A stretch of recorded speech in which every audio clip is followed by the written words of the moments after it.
Alright, I'll be showing you guys my 2016 Dark Magician profile that I built by myself. Um, so first, I run 3 Dark Magicians, which is common because you need 3. I would want to run 4 if they would allow me to, but can only run 3. Next, I run 3 Magician's Rod. Magician's Rod is good to search for your Dark Magical Circle, your Magician's Navigation. If you draw into Rod but you don't run into your other spell or traps, you can use it to search. So it comes in really handy to bring them out. Then I have 3 Magician of Dark Illusion. I really like Magician of Dark Illusion because during your opponent's turn, if you activate any type of card effect from hand, grave, any effect that activates during your opponent's turn that's done by you, he gets special summon to the field, which can trigger Dark Magical Circle because his name becomes Dark Magician once he hits the field. So it's an extra banish that you can chain during their turn, which is very helpful.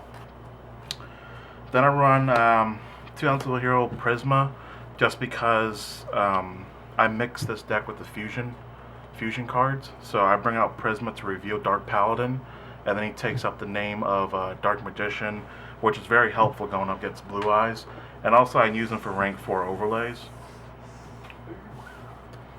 And then I run 2 Summoner Monks just to search for Prisma or search for my other level 4s, which I'll get to. But Summoner Monk is very useful for the turn saves, like Castell or Honor Arc, something that you need to. It's very situational to help you. So Summoner Monk really helps. Then I run 2 Chocolate Magician Girl. Very situational. I can bring her out, discard a spellcaster from hand to draw a card. A lot of times I need draw power when I brick, but also she's very helpful because if she is targeted by an attack, you get to special summon a spellcaster from your graveyard, bring it out, and that monster that's declaring an attack has to half its attack points and attacks the monster that you bring out. So she's really good for that. And then 1 Palladium Mahad, 4 Chocolate Magician Girl, just because if Mahad is in the graveyard and they target Chocolate Magician Girl, I can activate her effect, bring out Mahad, and whenever Mahad battles a dark monster, you guys already know that his attack becomes 5,000. So that is very useful when you have Mahad in grave with Chocolate Magician Girl in field. Going on to spells, 3 Dark Magical Circles, just for the utility of banishing and also searching for Dark Magicians. I run 3 just because I really do need to run 3. It's not very hard to search for this because once you have Magician's Rod, you can search for Dark Magical Circle and then get ready for the banishing once you have Dark Magicians out. So running 3 is always a must in my opinion. I run 2 Allures. Ever since the post-ban list that hit us, I didn't want to run 3 because it gets very cloggy, and sometimes you do have a Dark Magician in hand, so you don't want to get rid of your whole hand just to banish your Dark Magician. So this is more of a utility draw power, in my opinion. So I run 2 Allure Darkness. Another thing that Dark Magicians will go up against is back row. So I run 2 Twin Twisters and also 2 MSTs. I have a lot of problem against pendulums and back rows, so these are just to pop them. Then I use 2 Eye of Timaeus, which I'll go into explaining once I get to my extra deck. But Eye of Timaeus, I mainly use this to pop on Prisma, because when Prisma comes out and you reveal that ritual, that fusion monster, excuse me, Prisma takes the name of Dark Magician, so you can chain Timaeus on Prisma instead of an actual Dark Magician card, which is very useful if you want to save your Dark Magician for the rank 7 overlays. And then Dark Magic Veil. This is kind of like a Call of the Haunted. If you want, it's very situational. Say you have Dark Magicians in your hand or the graveyard you want to bring out, pay 1,000, bring it out, and then it triggers Dark Magical Circle to banish. 1 Upstart, just for draw power in case I do break on my first hand. Upstart comes in use. Soul Charge to bring out as many cards as I can. Very situational. I very rarely use Soul Charge unless I know I'm about to get killed, or if I want to, for instance, bring out Big Eye or something just to take your opponent's monster on a turn that I know I need to save myself on. So Soul Charge is very situational. I wouldn't use it for fun, but I would just use it when I'm like, I'm about to get OTK'd or something. 1 Instant Fusion for Norden. Once I bring out Norden, I can stack him with my Prismas or my Chocolate Magician Girls, like I said, to bring out the rank 4s that I have. So with just one instant fusion is fine. One illusion magic, just to tribute a spellcaster you have. Very situational. Say you have Chocolate Magician Girl in the field, turn 1, and you just need to get rid of her to add 2 Dark Magicians from deck to hand. Illusion magic will help because you get to tribute 1 spellcaster monster to add 2 Dark Magicians from deck to hand. 1,000 Knives. So if you control a Dark Magician, 1,000 Knives targets 1 monster and destroys it. This is useful. You can use this with Prisma as well. I've actually used this more with Prisma than Dark Magician itself. Since Prisma takes the name of Dark Magician for that turn, 1,000 Knives will work off of Prisma. Dark Magic Attack just destroys back row if you control Dark Magician. Once again, very useful with Prisma as well. This is why the utility of Prisma is so helpful in this deck, because he takes the name of Dark Magician once you reveal his effect. So one Dark Magic Attack is really good. So for my traps, I run 1 Quaking. Just for any defensive moves that I have, or when I have nothing on the field, Quaking would really help me. So it's more of a save myself type of trap card. Your opponent's monster declared attack, they get put face down, and they can't change their battle positions. Run 2 called the Haunted. This is mainly to trigger Dark Magical Circle when I have it on the field, and I know I've sent Dark Magician to the grave a couple times through either detaching. So I can just call the Haunted, bring out Dark Magician, and triggers Dark Magical Circle to start banishing your opponent's field. So very useful. And then finally for the traps, 3 Magician's Navigation.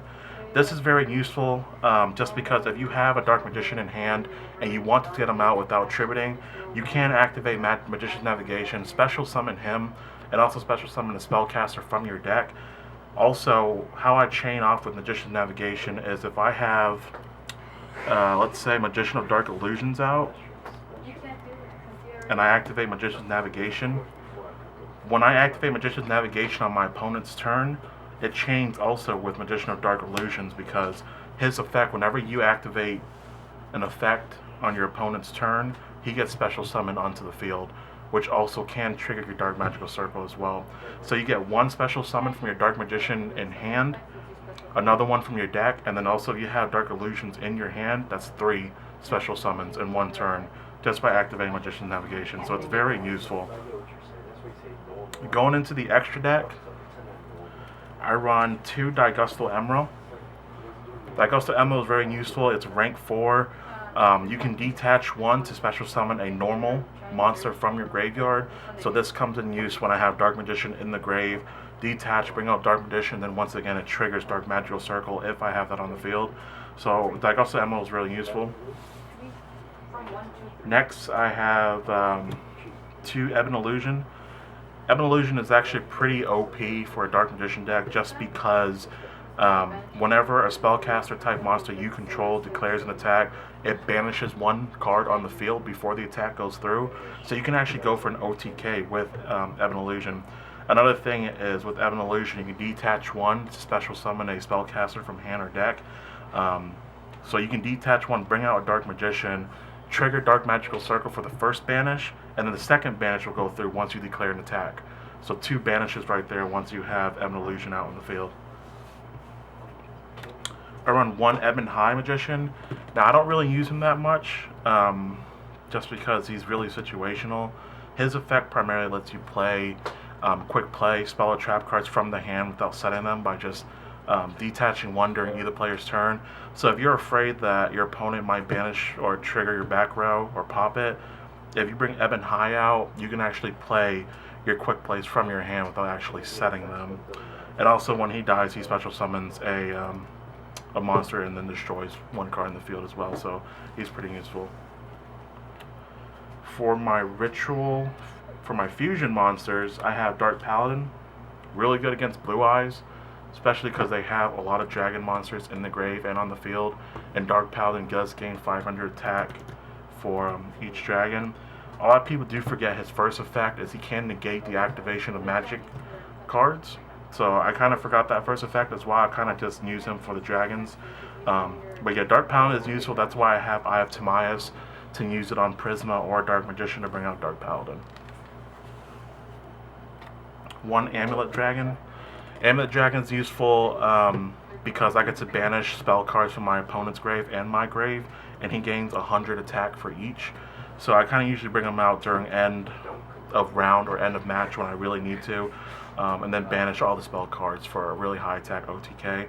And then when he gets destroyed, you get to special summon the spellcaster. So he's very useful to trigger also Dark Magical Circle when you have that on the field. 1 Norden for that instant fusion earlier.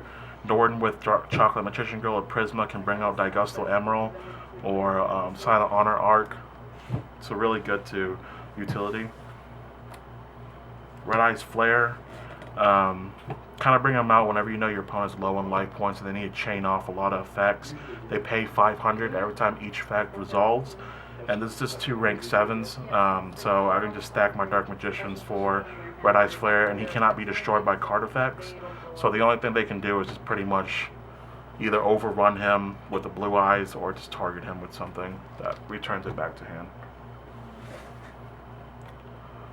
Castel for the rank 4. For the obvious, Detach 2, return to field, return back to deck. Very useful. Big Eye for snatching your opponent's monster, also pretty useful. But then once you do use this effect, you can't attack with Big Eye, but you can attack with the monster that you steal. So Big Eye is very situational. Silent Honor Arc, kind of like Castel, except it takes the opponent's monster and uses it as a material, and you can always detach one to save it from being destroyed. So Silent Honor Arc was really good. And then of course Cowboy for the last 800 for game. That's how I run my Dark Magician deck. Really any suggestions would be helpful to add in here, but it's been holding up pretty good against Blue Eyes and Yang Zings. But yeah. Well, lost his mind over there.